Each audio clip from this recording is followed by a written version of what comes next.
Mengapa umat Katolik berdoa kepada Bunda Maria dan para kudus? Apakah Anda pernah bertanya-tanya mengapa umat Katolik berdoa kepada Bunda Maria dan para kudus? Ini adalah pertanyaan yang menggelitik banyak orang, baik di dalam maupun di luar iman Katolik. Jawaban atas pertanyaan menarik ini bukanlah sesuatu yang sederhana, melainkan perpaduan antara perspektif sejarah dan teologis. Ini adalah praktik yang sangat berakar dalam tradisi, iman, dan pemahaman tentang persekutuan orang-orang kudus. Jadi, mengapa umat Katolik terlibat dalam praktik ini? Tetaplah bersama kami saat kami menggali alasan di balik praktik doa Katolik ini. Sebelum kita menggali konteks historisnya, mari kita lihat dari perspektif teologis. Memahami alasan mengapa umat Katolik berdoa kepada Bunda Maria dan para kudus memerlukan pemahaman tentang konsep perantaraan dalam Gereja Katolik. Perantaraan, dalam istilah paling sederhana, adalah tindakan mengintervensi atas nama orang lain.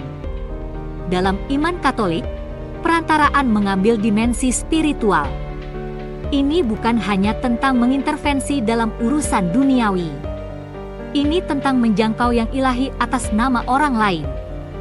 Ini seperti memiliki teman di tempat yang tinggi, seorang teman yang dapat menyampaikan maksud baik Anda kepada si bos.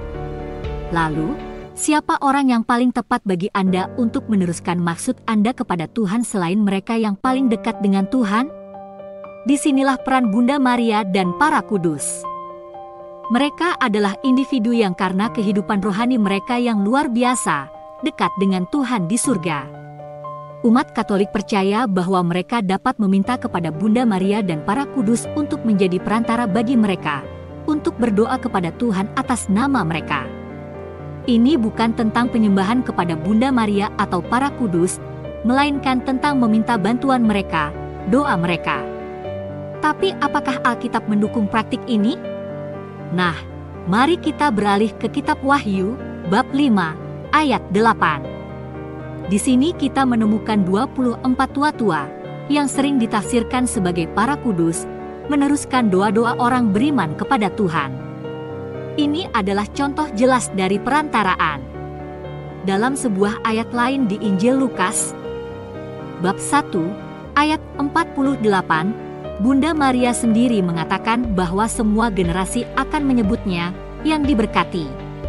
Umat Katolik menafsirkan ini sebagai undangan untuk mencari perantaraan Bunda Maria. Dan kemudian ada peristiwa terkenal dalam Injil Yohanes bab 2, yaitu pernikahan di Kana. Di sini, Bunda Maria berperan sebagai perantara kepada Yesus atas nama pasangan pengantin yang kehabisan anggur. Yesus menanggapi perantaraan Maria dengan melakukan mukjizat publik pertamanya, yaitu mengubah air menjadi anggur. Ayat-ayat Alkitab ini, bersama dengan sejumlah ayat pendukung lainnya, membentuk dasar untuk keyakinan Katolik dalam perantaraan Maria dan para kudus. Mereka dipandang sebagai sekutu kuat dalam perjalanan spiritual kita. Sebagai individu yang dapat membantu kita mendekatkan diri kepada Tuhan melalui doa mereka. Namun begitu, perantaraan yang mereka lakukan tidaklah melewati Yesus. Yesus tetap menjadi satu-satunya mediator antara Tuhan dan manusia, seperti yang dinyatakan dalam surat pertama kepada Timotius, bab 2, ayat 5. Perantaraan adalah tentang meminta bantuan berupa doa. Ini tentang pengakuan bahwa kita adalah bagian dari keluarga besar spiritual yang mencakup Bunda Maria, Ibu Yesus, para kudus, yaitu orang-orang luar biasa yang telah menunjukkan kepada kita bagaimana menjalani kehidupan iman, harapan, dan cinta, serta seluruh anggota gereja. Jadi, dari perspektif teologis, meminta perantaraan Bunda Maria dan para kudus sama artinya dengan meminta doa mereka. Setelah kita telah membahas perspektif teologi, mari kita beralih ke aspek historis. Seperti yang dicatat dalam sejarah, praktik berdoa kepada Maria dan para santo bukanlah fenomena baru. Ini adalah tradisi yang telah bertahan uji waktu, berkembang dan menyatu ke dalam tradisi iman Katolik selama berabad-abad. Melacak kembali ke hari-hari awal kekristenan, pada sekitar abad kedua dan ketiga, yang merupakan periode ketika orang Kristen dianiaya, hidup dalam ketakutan dan ketidakpastian. Selama masa-masa sulit ini, mereka menemukan penghiburan dalam berdoa kepada Bunda Maria dan para kudus. Mereka percaya bahwa figur-figur suci ini dapat menjadi perantara di hadapan Tuhan. Praktik ini, yang dikenal sebagai perantaraan, menjadi mercusuar harapan bagi orang Kristen awal, serta menjadi tali penyelamat spiritual. Beranjak ke abad pertengahan, yang menjadi era penting dalam evolusi tradisi doa ini. Praktik penghormatan terhadap Bunda Maria dan para kudus menjadi lebih lazim, sebagian besar karena pengaruh tokoh-tokoh gereja seperti Santo Bernardus dari Clairvaux dan Santo Franciscus dari Assisi. Pengajaran mereka menekankan pentingnya Bunda Maria dan para kudus sebagai perantara. Ajaran mereka semakin memperkuat praktik ini dalam hati dan pikiran orang-orang beriman. Saat kita melanjutkan perjalanan lebih jauh ke dalam sejarah, Konsili Trente pada abad ke-16 mengajarkan bahwa orang-orang kudus yang memerintah bersama-sama dengan Kristus mempersembahkan doa-doa mereka sendiri kepada Allah bagi manusia. Adalah baik dan berguna memohon dengan seruan melalui mereka, serta untuk meminta pertolongan dan bantuan doa-doa mereka demi memperoleh manfaat dari Allah, melalui Putranya Yesus Kristus Tuhan kita, yang adalah penebus dan juru selamat kita. Melalui Konsili Trente tersebut, praktik berdoa kepada Bunda Maria dan para kudus ditetapkan dalam ajaran resmi gereja. Hal ini semakin mengukuhkan keyakinan umat terhadap kekuatan perantaraan Bunda Maria dan para kudus. Bergerak ke era modern, tradisi doa melalui perantaraan Bunda Maria dan para kudus ini tidak hanya bertahan, tapi bahkan semakin berkembang. Hari ini Anda akan menemukan banyak perayaan, doa, dan devosi yang didedikasikan untuk Bunda Maria dan para santo maupun santa, masing-masing dengan simbolisme dan signifikansinya yang unik. Praktik-praktik ini berfungsi untuk menjaga koneksi antara orang-orang beriman, serta figur-figur suci ini tetap hidup dalam hati dan semangat umat. Praktik berdoa kepada Bunda Maria dan para kudus telah menjadi lebih dari sekedar tradisi. Praktik ini telah menjadi cara bagi umat Katolik untuk mengekspresikan iman mereka, mencari kenyamanan dan bimbingan, dan merasakan kebersamaan spiritual dengan figur-figur suci ini. Ini adalah praktik yang melampaui batas geografis dan perbedaan budaya, menyatukan umat Katolik di seluruh dunia.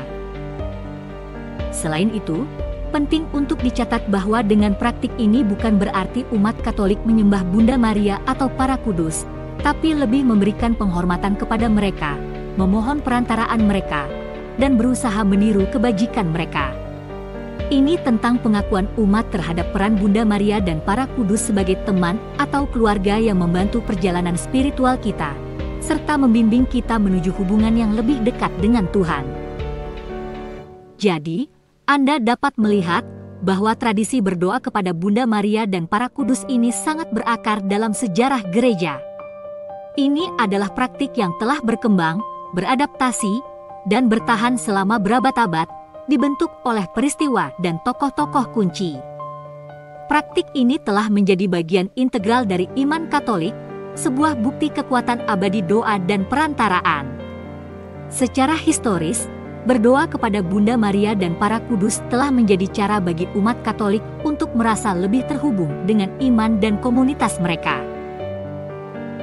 Meskipun telah seringkali diuraikan alasan-alasan tersebut, masih ada beberapa kesalahpahaman umum tentang praktik ini. Salah satu kesalahpahaman adalah tudingan bahwa umat Katolik berdoa kepada Bunda Maria dan para kudus sebagai pengganti berdoa kepada Tuhan.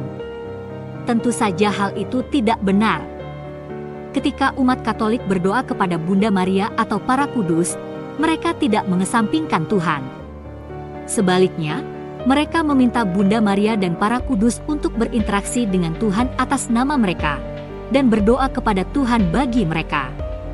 Ini serupa dengan meminta orang tua atau seorang imam untuk berdoa bagi Anda, hanya saja pada skala surgawi yang lebih luas. Kesalahpahaman umum lainnya adalah bahwa umat Katolik dianggap menyembah Bunda Maria dan para kudus.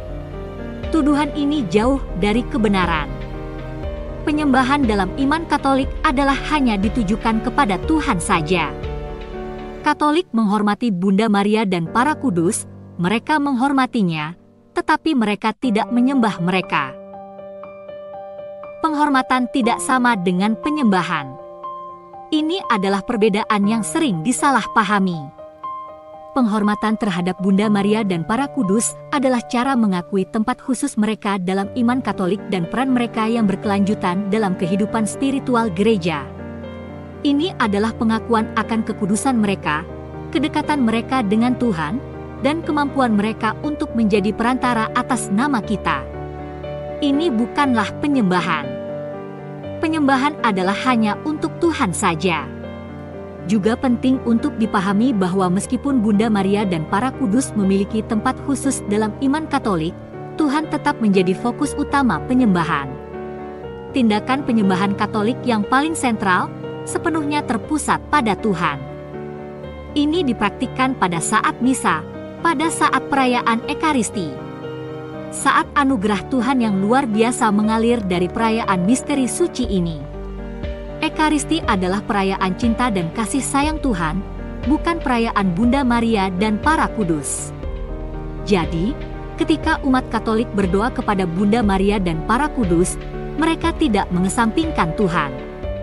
Mereka tidak menyembah manusia, namun mereka berpartisipasi dalam tradisi iman yang kaya, yang memandang persekutuan dengan para kudus merupakan persekutuan keluarga spiritual, saling berdoa satu sama lain, mendukung satu sama lain, dan mengarahkan cinta serta penyembahan kepada Tuhan.